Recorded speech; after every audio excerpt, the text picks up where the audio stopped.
There was once a knight in shining armour, handsome, noble, and strong. He dedicated himself to God and love. George and the lady, go!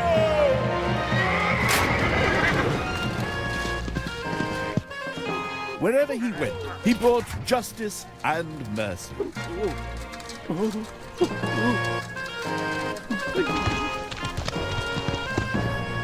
Many a time he rescued a damsel in distress and jousted to win his lady's favour. Were there really knights like this in the Middle Ages?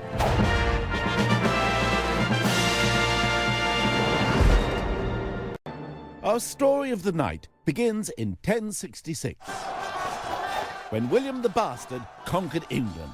The Anglo-Saxons called his followers knights, which became knights.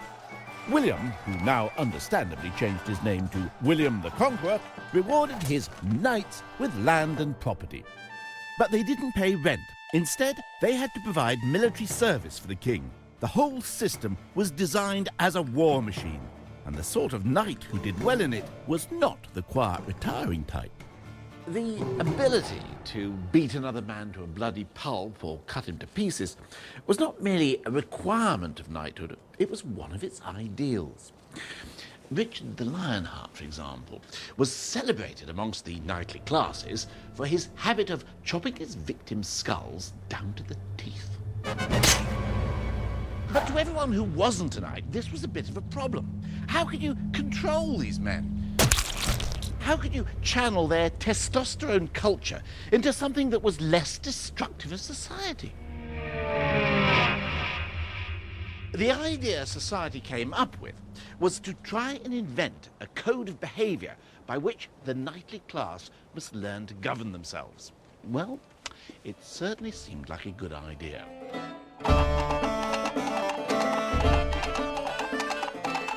What made the Norman knights different was the fact they fought on horseback.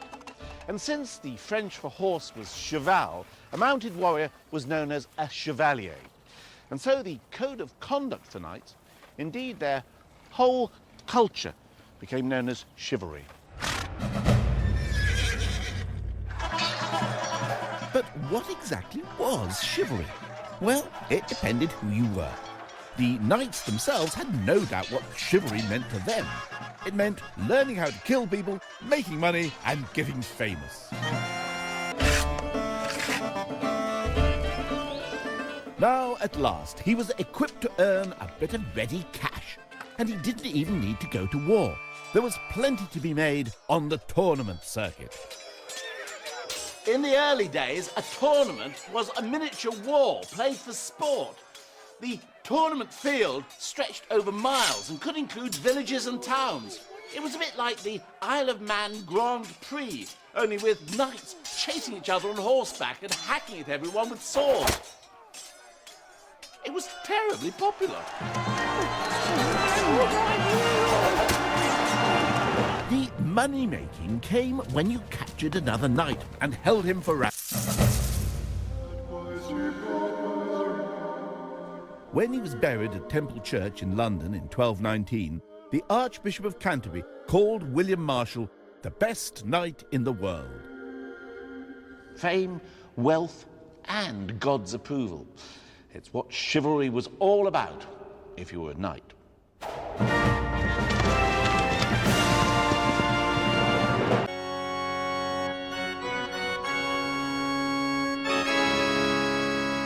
But there were others who wanted to harness the power of chivalry in their own interests.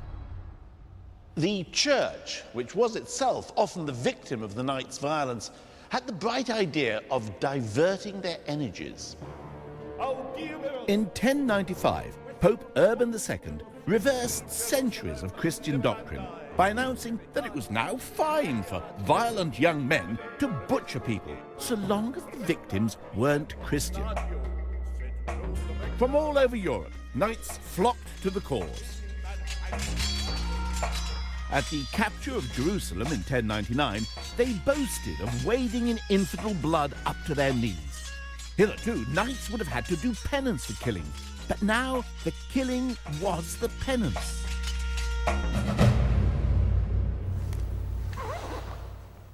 In 1276, the Catalan knight-turned-hermit Raymond Lull thought he'd better lay down some ethical guidelines.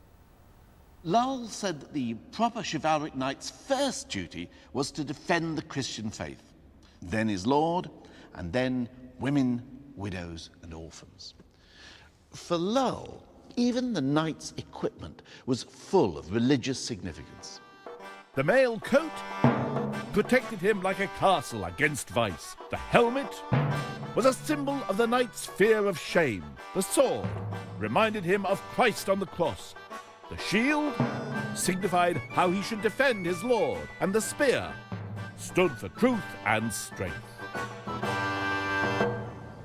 There was a third power in the land with an interest in controlling the violence of the knights. This was their earthly lord, the king.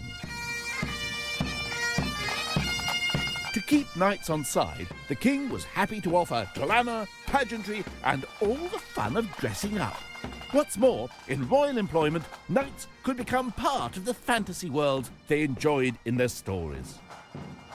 Edward III, for example, revived the glorious, though entirely fictitious, traditions of King Arthur. Windsor Castle was to be his new Camelot, and he planned to set up a round table of no less than 300 knights.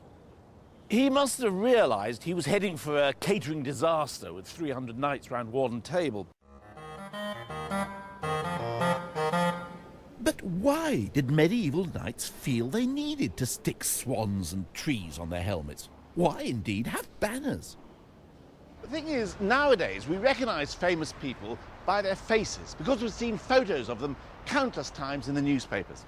But back in the Middle Ages, you'd have no idea what anyone looked like unless you'd actually met them face to face. And that's why people had coats of arms.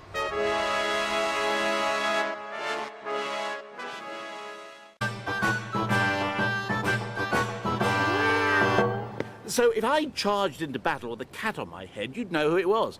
You'd also know who it was running away as soon as the fighting started. It was a kind of dare to ride into battle with your name plastered all over you. On the other hand, heraldry could also act as a sort of life insurance policy. One night, Sir Robert Knollys used to ride into battle with an inscription on his helmet which read, "Whoever captures Sir Robert Knollys will gain 100,000 gold coins." Well, you're not going to kill a golden goose like that, are you? You see, the nature of warfare was changing, thanks largely to economics. In the 14th century, there was an arms race going on just the same as today, and knights were finding it increasingly expensive to get themselves onto the battlefield. Since Roman times, the standard bit of kit had been the mail coat, but developments in missile technology had brought a new kind of arrow that could go straight through mail.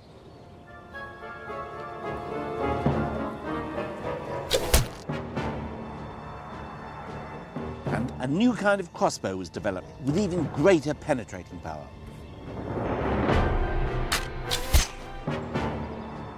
So knights started looking for extra protection.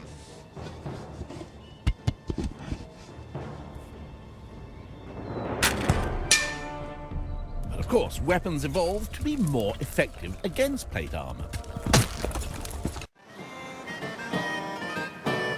As the expense soared, many of the landed gentry tried to avoid military service.